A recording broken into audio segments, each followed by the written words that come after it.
Hello बच्चों, हमारा question है in an experiment a sphere of aluminium of mass 0.20 kg is heated up to 150 degrees Celsius. Immediately it is put into water of volume 150 centimeter cube at 27 degrees Celsius, kept in a calorimeter of water equivalent to 0.025 kg.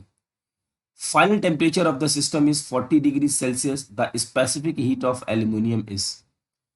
तो देखिए बच्चों, हमें question में बोला गया है कि एक स्फीयर है एल्युमिनियम का। उस एल्युमिनियम के स्फीयर का जो मास है 0.20 kg और इसको हीट किया गया है 150 डिग्री सेल्सियस तक। और फिर इसको immediately it is put into water of volume. मान लीजिए हमारे पास एक कंटेनर है, उस कंटेनर में हमारा ये वाटर रखा हुआ, उस वाटर का जो वॉल्यूम है वो दिया हुआ है 150 सेंटीमीटर क्यूब और इसका जो टेम्परेचर है वो दिया है हमें 27 डिग्री सेल्सियस। और कैलोरीमीटर है ये, और calorimeter of water equivalent is 0.025 kg। हमसे पूछा गया है कि जब इसके यहाँ पे मिलाने के बाद, डालने के बाद इस सिस्टम का जो टेम्परेचर है वो 40 डिग्री सेल्सियस हो जाता है, तो इस स्पेसिफिक हीट ऑफ एल्यूमिनियम, इस कैलोरीमीटर का जो एल्यूमिनियम का बना है उसकी स्पेसिफिक हीट कितनी होगी। तो देखिए, तो हम एक कंसेप्ट जानते हैं अकॉर्डिंग टू कैलोरीमेट्री, जितना heat heat lost by the ball, जितनी हीट वो बॉल लॉस करेगी उतना ही heat gained by the water plus calorimeter means vessel लिख लेते हैं इसको, ठीक, इतना वो गेन कर जाएगा।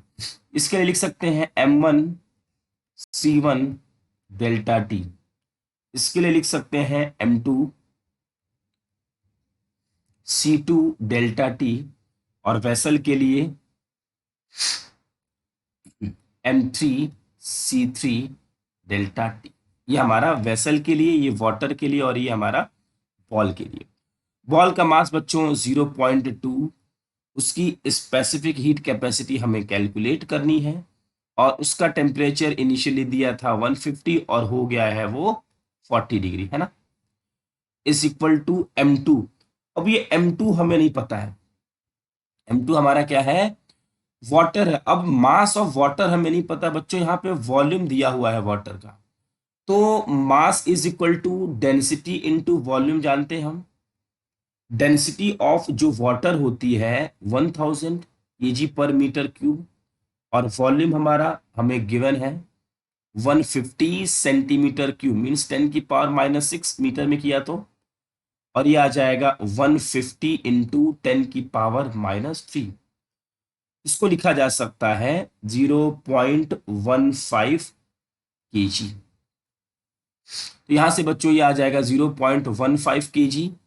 C2 की वैल्यू देखिए ये दिया हुआ है 4.2 इंटू 10 की पावर 3, और टेम्परेचर होगा 40 -27, है ना, 27 था 40 हो गया, प्लस M3 की जगह 0.025 वेसल का मास ये, इंटू C2 की वैल्यू 4.2 इंटू 10 की पावर 3, और टेम्परेचर 40 -27।